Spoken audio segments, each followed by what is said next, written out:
Tadi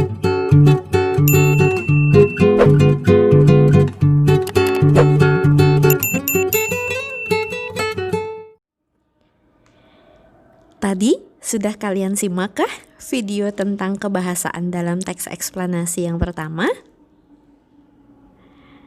Oke, sekarang kita lanjut ke kebahasaan dalam teks eksplanasi yang kedua.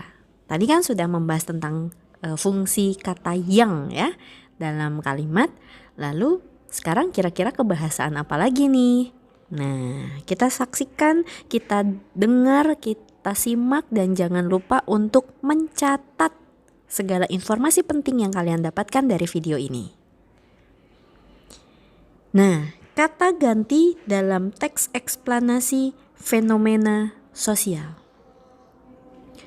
Loh, kok Bun, kenapa judulnya ada teks eksplanasi fenomena sosial?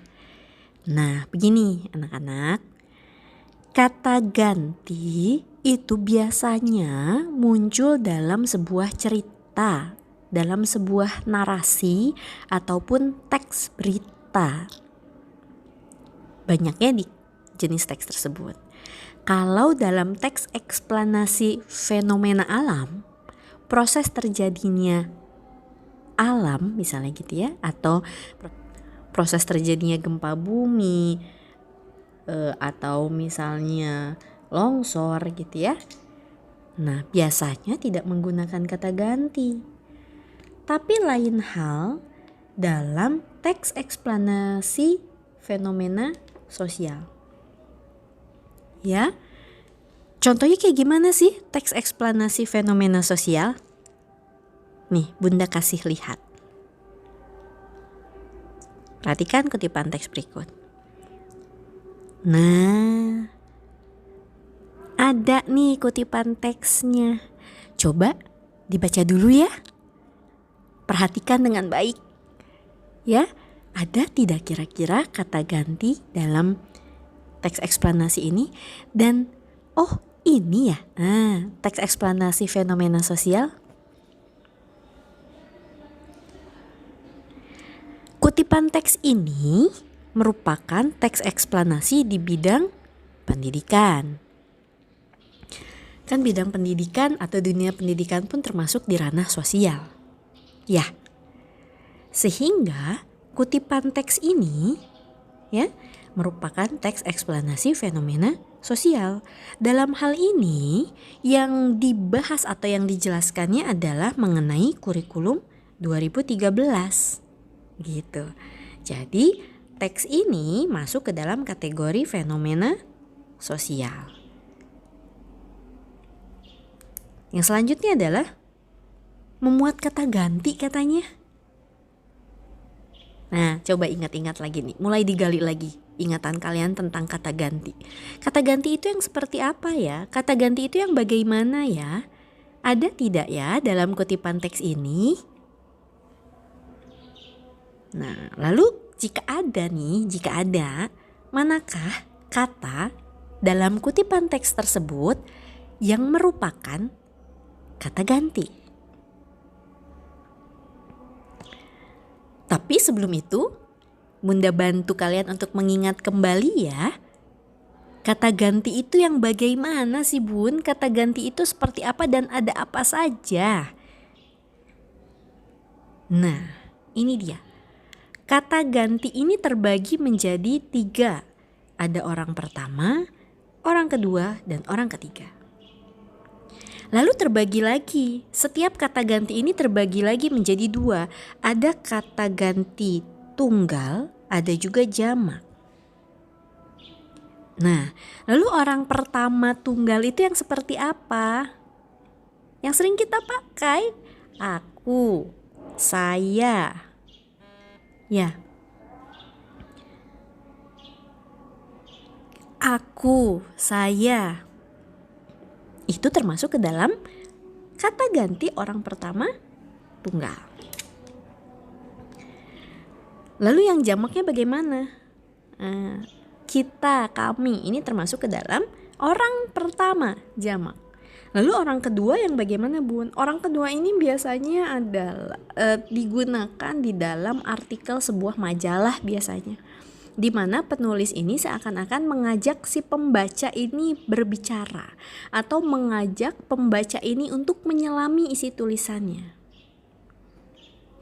Apakah Anda pernah merasakan? Nah, biasanya kan kita sering baca tuh kalimat seperti itu dalam artikel di sebuah majalah.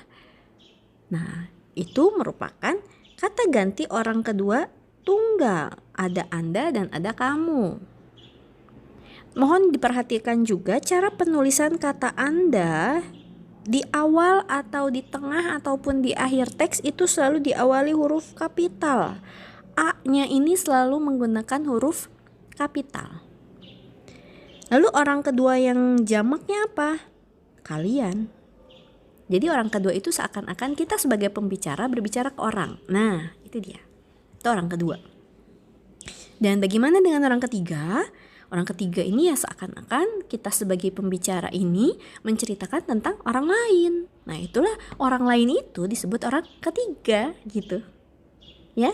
Jadi kalau orang pertama ini kita selaku pembicara, orang kedua yang diajak bicara, orang ketiga yang dibicarakan. Nah, gitu mungkin hematnya.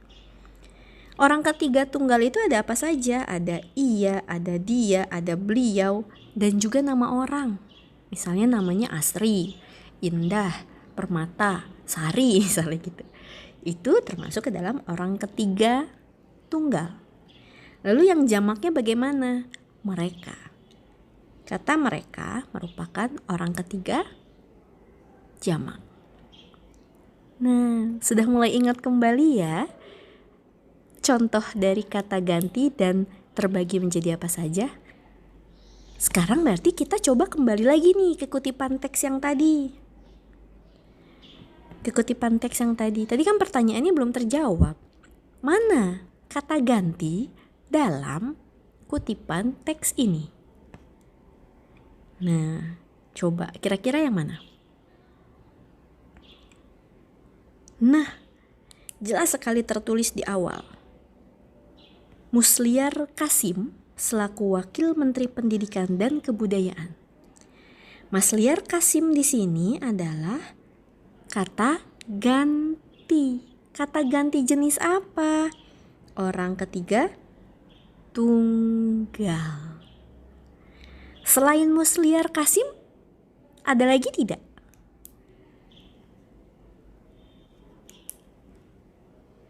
Nah, peserta didik di sini merupakan kata ganti orang ketiga tunggal. Itu artinya kita bisa simpulkan bahwa di beberapa teks eksplanasi fenomena sosial terdapat kata ganti. Karena teks eksplanasi, maka kata ganti yang digunakan pada umumnya adalah kata ganti orang ketiga tunggal. Nah, anak-anak, seperti itu kata ganti di dalam teks eksplanasi.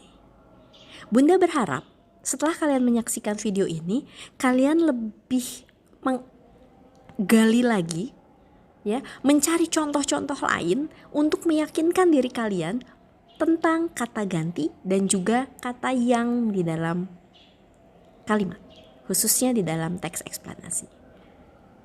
Seperti itu penjelasan dari Bunda anak-anakku semua. Semoga mudah dipahami, semoga bisa memperjelas apa yang tadi sempat kalian belum tahu atau juga masih belum paham. Selamat belajar, semangat belajar, semoga bermanfaat. Terima kasih. Bunda akhiri, wassalamualaikum warahmatullahi wabarakatuh.